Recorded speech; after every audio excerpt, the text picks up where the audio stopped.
ठीक है, चलिए इधर देखिए। लास्ट क्लास में हमने एक चैप्टर शुरू करा था, इसका नाम क्या है? एक दल प्रभुत्व का दौर।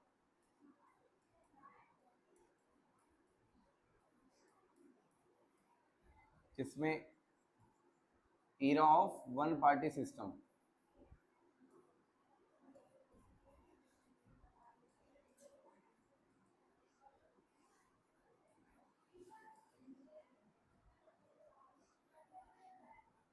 ठीक है, इसमें हमने क्या क्या पढ़ लिया था? सबसे पहले मैंने आपको बताया था कि डेमोक्रेसी क्या क्या होती है, डायरेक्ट डेमोक्रेसी, इनडायरेक्ट डेमोक्रेसी। और डेमोक्रेसी के लिए सबसे जरूरी क्या चीज होती है? इलेक्शन, चुनाव, बताया था ना।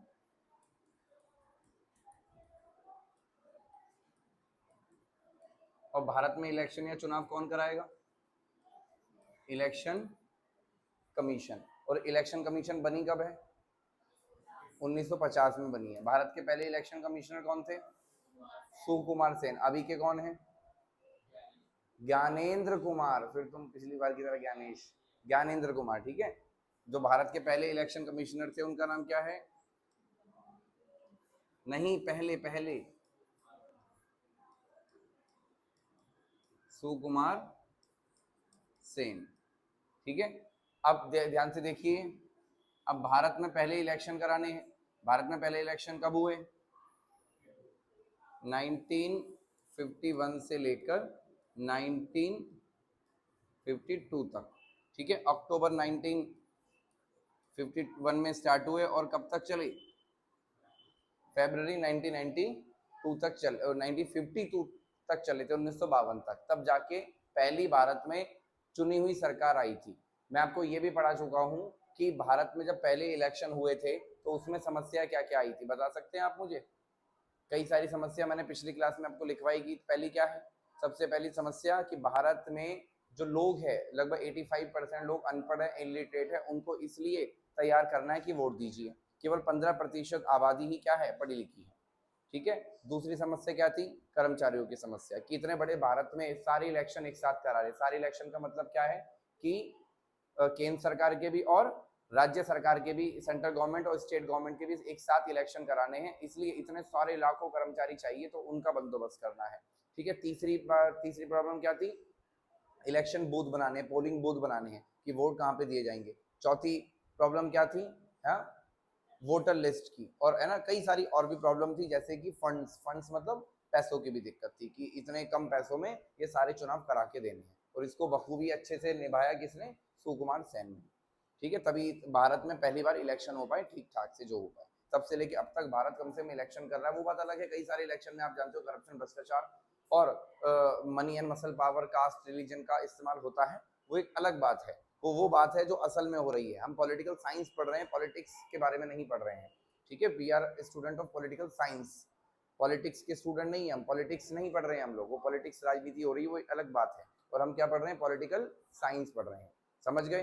तो इतनी सारी समस्या थी। अच्छा, सबसे मुख्य जो मेन प्रॉब्लम थी, मेजर प्रॉब्लम थी, वो क्या था? मतदाता सूची तैयार करना। मतदाता सूची मतलब है ना, वोटर लिस्ट तैयार करना। क्योंकि आपकी बुक में लिखा हुआ है लोगों को अपनी जन्म तिथियां मालूम नहीं। आज भी आप देखते हो पुराने लोग होते हैं, उनको अपनी जन्म तिथि मालूम नहीं होती। वो वहां पे अपने आधार या अपने उस पर क्या लिखवा देते हैं? 1 जनवरी। और सन कोई अंदाज से लिखवा देते हैं वो। ठीक है ना, तब तो आप सोच के देखिए 1951 की बात हो रही है, तब तो याद ही नहीं होगी किसी को। और बहुत सारे जो महिलाएं होती है, बेटी या बहुएं या पत्नियां थी, उनके नाम पर क्या, देखो ऐसा बोलते हैं ना, ये रामू की बीवी है, ये शामू की बेटी है, इस तरह के। तो उनके मतदाता कार्ड पे, मतलब वोटर आईडी पर यही नाम आ गया, आला की बेटी फला की बीवी। आपकी बुक में यही मेंशन है, यही वर्ड। तो इतनी सारी प्रॉब्लम के बाद भी पहले इलेक्शन हुए, ठीक ठाक हुए, और पहले इलेक्शन अच्छे से कंडक्ट हुए, पहले हमारी सरकार चुनकर आई। अब आपके मन में एक सवाल आना चाहिए कि हमारा देश तो कब आजाद हुआ है? 1947 में। और हमारे पहली बार इलेक्शन कब हुए? 1952 में हुए। तो ये 5 सालों तक कौन सरकार चला रहा था? ठीक है, जो सरकार चला रहा था, कौन सी सरकार चल रही थी, बता सकते हो? जो ये 5 सालों तक सरकार चल रही थी, उसको हम क्या बोलते हैं? अंतरिम सरकार। ठीक है, इनको इंग्लिश में बोलते हैं इंटरिम गवर्नमेंट। ठीक है, ये इंटरिम गवर्नमेंट जो है, ये सरकार चला रहे थे। इंटरिम गवर्नमेंट की फोटो आपकी बुक में दे रखी है, एक बार आप देख लेंगे। अगर सबसे लास्ट में आएंगे, ग्रुप फोटो आपको दिख रही होगी बढ़िया सी, ठीक है, उसमें आएंगे, 1 मिनट बुक जल्दी जल्दी पेज पलटिए, हाँ ये वाली फोटो, और आगे चलिए, और हाँ ये वाली फोटो, एक ग्रुप फोटो आपको दिख रही होगी। इस ग्रुप फोटो में नीचे सबके व्यक्तियों के नाम है कि कौन कहाँ कहाँ बैठा हुआ है, आप देख सकते हो, ठीक है। आप देखो सबसे सेंटर में जो बैठे हुए हैं चक्रवर्ती राजगोपालाचारी, चश्मा लगा रखा है, हीरो के जैसे लग रहे हैं, ठीक है ना। ये चक्रवर्ती राजगोपालाचारी ये स्वतंत्र भारत के पहले गवर्नर जनरल थे। याद रखो अभी हमारे देश में गवर्नर जनरल नहीं होता क्योंकि हमारे देश में राष्ट्रपति की उपाधि है, राष्ट्रपति। लेकिन जब तक हमारे देश में इलेक्शन नहीं हुए थे विधानसभाओं के, लोकसभा के, तो फिर राष्ट्रपति को कौन चुनता, क्योंकि हमारे देश में राष्ट्रपति को चुनने का जो प्रोसेस है वो क्या है, सारी विधानसभा, राज्यसभा और लोकसभा के लोग क्या देंगे, वोट देंगे। तो जब लोकसभा ही नहीं है, ऊपर से विधानसभा ही नहीं है, विधानसभा होगी तो राज्यसभा बनेगी, और राज्यसभा नहीं है, लोकसभा नहीं है, विधानसभा नहीं है, तो राष्ट्रपति को कौन चुनेगा। तब तक कौन किसका पद था, गवर्नर जनरल का। तो आजाद भारत में पहले गवर्नर जनरल कौन थे, पहले और आखिरी यही थे, कौन थे, सी राजगोपालाचारी, चक्रवर्ती राजगोपालाचारी। बाकी आपकी बुक में दिया हुआ है कि पंडित जवाहरलाल नेहरू कौन थे, भारत के पहले प्रधानमंत्री के साथ साथ विदेश मंत्री थे। सरदार वल्लभ भाई पटेल गृह मंत्री थे, है ना। Doctor BR Ambedkar law minister थे। राजकुमारी अमृत कौर स्वास्थ्य मंत्री, हेल्थ मिनिस्टर, ठीक है। मौलाना आजाद पहले भारत के शिक्षा मंत्री। और भी कांग्रेस पार्टी के अलावा जो दूसरी पार्टियों से, जैसे doctor BR Ambedkar Congress party से नहीं थे, इवन उनको अंतरिम सरकार में, इंटरिम गवर्नमेंट में जगह मिली। श्यामा प्रसाद मुखर्जी आप देख सकते हो, जो हिंदू महासभा के नेता थे, जो कांग्रेस के बिल्कुल दूरी रखते थे, कांग्रेस से उनकी आइडियोलॉजी उनकी बहुत अलग थी, स्टिल उनको किसमें, अंतरिम सरकार में जगह मिली। इसके अलावा जॉन मथाई है, सरदार बलदेव सिंह आपको दिख रहे होंगे, है ना, जो भारत के पहले रक्षा मंत्री भी बने। तो इतनी आप देख सकते हो, जो हमारा इस जॉन मथाई करके एक व्यक्ति और भी थे, रफी अहमद किदवई, बहुत सारे ऐसे नेता थे जो कांग्रेस के अलावा भी अलग अलग पार्टी से, अलग अलग क्षेत्र से बिलोंग करते थे। और अंतरिम सरकार में सबको जगह दी गई ताकि ऐसा ना लगे कि भारत ने, कांग्रेस पार्टी ने भारत को आजाद कराया तो उन्होंने ही सरकार पर क्या कर लिया, कब्जा कर लिया। नेहरू के मंत्रिमंडल में केवल कांग्रेस ही नहीं, अलग अलग धर्म, अलग अलग क्षेत्र और अलग अलग चीजों का रिप्रेजेंटेशन उन्होंने साथ लेकर चले थे, समझे आप। तब तक अंतरिम सरकार चला रही थी। अंतरिम सरकार का मतलब ऐसा होता है कि जब सरकार चलाने के लिए कोई भी नहीं है तो एक अंतरिम सरकार बनाई गई, जो एक तरह से टेम्परेरी या अस्थायी, नॉन परमानेंट सरकार की तरह काम करेगी। जब इलेक्शन हो जाएंगे 1952 के, तो जो पार्टी सबसे ज्यादा सीट ले आएगी, अकॉर्डिंग टू FPTP हम पढ़ चुके हैं, ठीक है ना, जो सबसे ज्यादा सीट ले आएगी फिर वो अपनी सरकार बनाने लगेगी। तब तक ये सारे लोग क्या दे देंगे, इस्तीफा दे देंगे। ये लोग ऐसे पकड़ के नहीं बैठ जाएंगे कि देखो मैं मंत्री हूं तो मैं नहीं हटूंगा, ऐसा नहीं होगा, ठीक है, समझ आया आपको। अब हम बात करते हैं भारत में पहले 3 इलेक्शन की, ठीक है, बड़ा मजेदार है। फर्स्ट 3 इलेक्शन, आज बोर्ड थोड़ा हैंग हो रहा है यार, पता नहीं, ठीक है।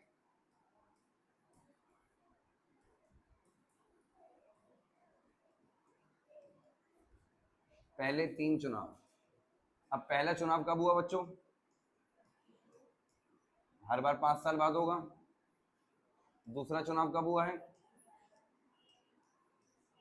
ठीक है।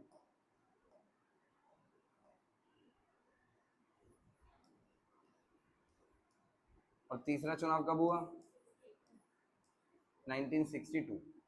इसमें आप देखोगे तो टोटल लोकसभा सीट कितनी थी,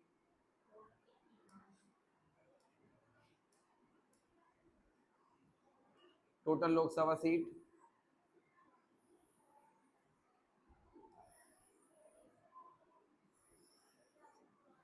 टोटल लोकसभा सीट 489, और दोनों में 494 और 494, बार बार मैं 2 क्यों लिख रहा हूं। अब इसमें हम देखते हैं कि कांग्रेस पार्टी कितनी लेकर आई। आप देखोगे तो 489 सीट में से पहले इलेक्शन में कांग्रेस पार्टी कितनी लेकर आई, 364, ठीक है, 364, ये बहुत बड़ी बात है भाई, 364।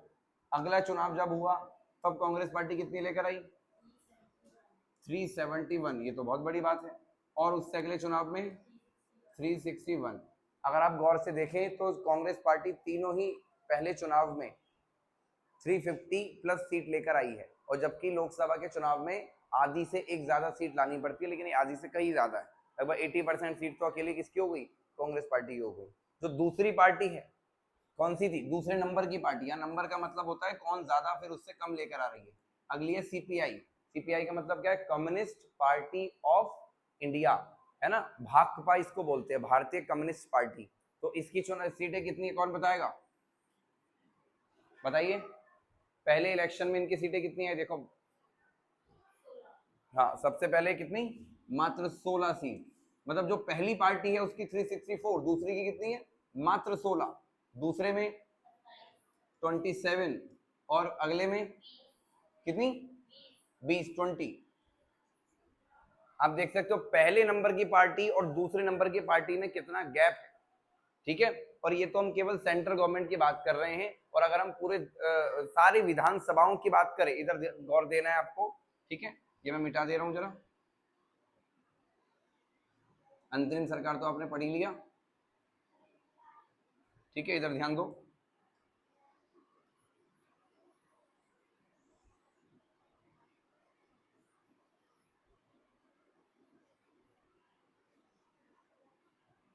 देखो इधर, अगर हम जम्मू कश्मीर को हटा दें, क्योंकि जम्मू कश्मीर में तो किसकी सरकार थी, बता सकते हो, एक पार्टी थी नेशनल कॉन्फ्रेंस, याद रखना है।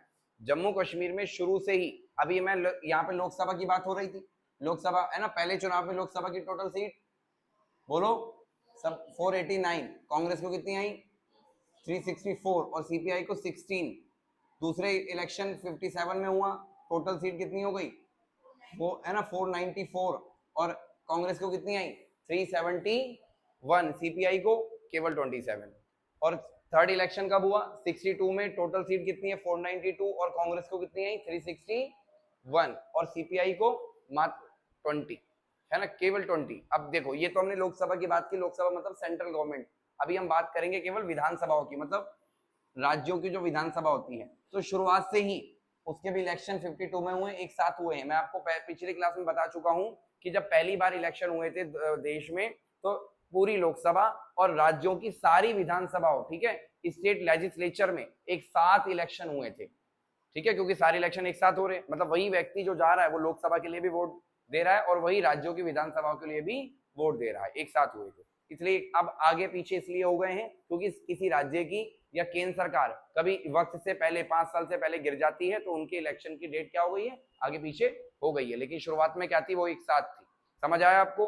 अब शुरुआत से अगर 52 की बात करें तो पूरे देश की विधानसभाओं में, सारे राज्यों में, कोई भी राज्य वो हो, सब में कौन थी, कांग्रेस कांग्रेस कांग्रेस कांग्रेस। पूरी लोकसभा में भी आप देख सकते हो पूरे कांग्रेस कांग्रेस, और सारे विधानसभा में भी कौन है, कांग्रेस कांग्रेस है। केवल अगर हम जम्मू एंड कश्मीर को हटा दें, क्योंकि इसमें कौन सी पार्टी है, नेशनल कॉन्फ्रेंस, याद रखना आप, नेशनल कॉन्फ्रेंस, ये किसकी पार्टी थी, शेख अब्दुल्ला की। इसको आप आगे 8 चैप्टर में पढ़ोगे।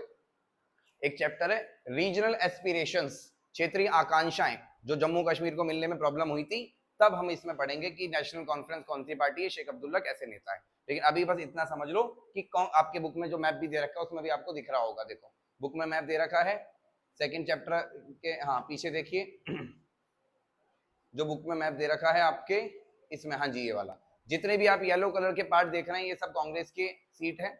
और जो जम्मू कश्मीर पे गौर करिए, जम्मू कश्मीर पे गौर करोगे तो ब्लू कलर का उन्होंने दे रखा है, उसमें कौन सी पार्टी दिख रही है वहां पर, नेशनल कॉन्फ्रेंस, दिख गया आपको, ठीक है। बाकी देखो पहले इलेक्शन में, यहाँ इसको तो हटाई, तो जम्मू कश्मीर को गिरना बेकार है, बाकी सब जम्मू कश्मीर को छोड़कर बाकी भारत के हर राज्यों में किसकी सरकार है, कांग्रेस पार्टी की सरकार है। मतलब कांग्रेस पार्टी को जबरदस्त सीट मिली है, जबरदस्त सीटें भी मिली, जबरदस्त जीत भी मिली। अब ऐसा क्यों हो रहा था वो तो हम अपनी नेक्स्ट स्लाइड में पढ़ेंगे आगे आने वाले पे कि कांग्रेस के नेचर कैसा था। लेकिन अभी हम एक बात करते हैं किसकी, अपने दूसरे इलेक्शन की। दूसरे इलेक्शन में आप देखोगे पूरे देश में, कोई जम्मू कश्मीर को हटा दे तो पूरे देश में कौन है, कांग्रेस पार्टियां हैं। लेकिन एक राज्य आपको दिख रहा होगा, केरला, केरला पे गौर करिए। 1957 में केरला में आपको एक सरकार दिखेगी, इसकी, वो कांग्रेस की नहीं है, वो है सीपीआई। सीपीआई कौन है, कम्युनिस्ट पार्टी ऑफ इंडिया। ऐसा कैसे हुआ इसको हम पढ़ते हैं, छोटी सी कहानी है, आपकी बुक में भी एक बॉक्स दे रखा है, केरल में कम्युनिस्ट।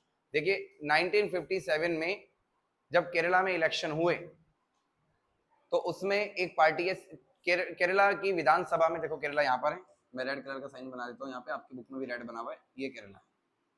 और केरला की जो टोटल सीट है वो है 126, जो केरला की विधानसभा की सीट है।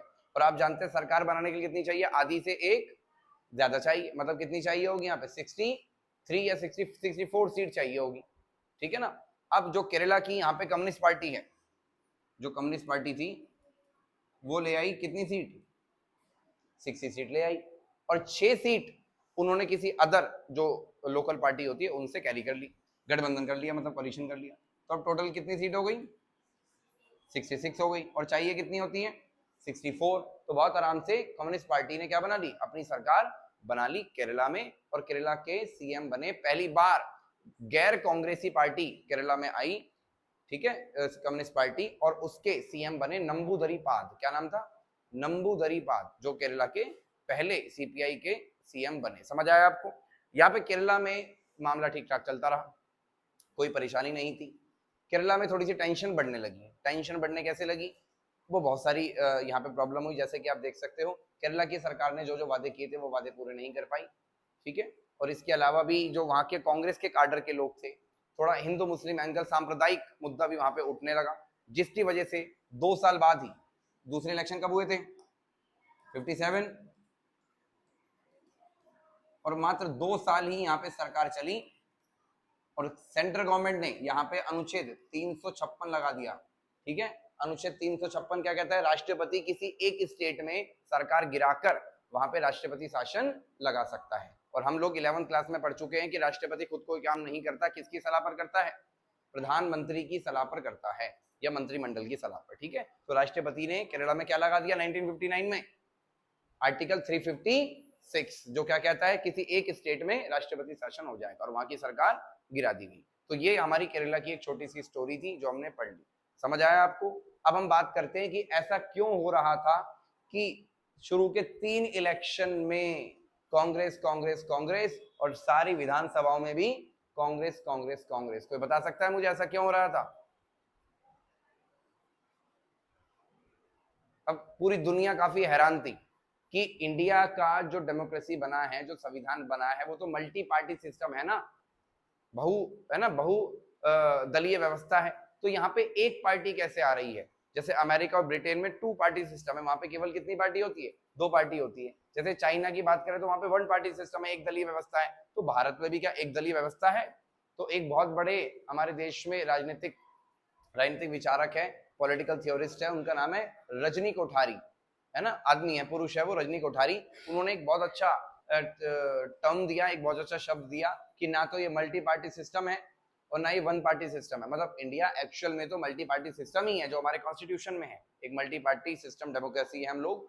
लेकिन जो ये शुरू के 3 इलेक्शन में आप लोग देख रहे हो, ये है कांग्रेस सिस्टम।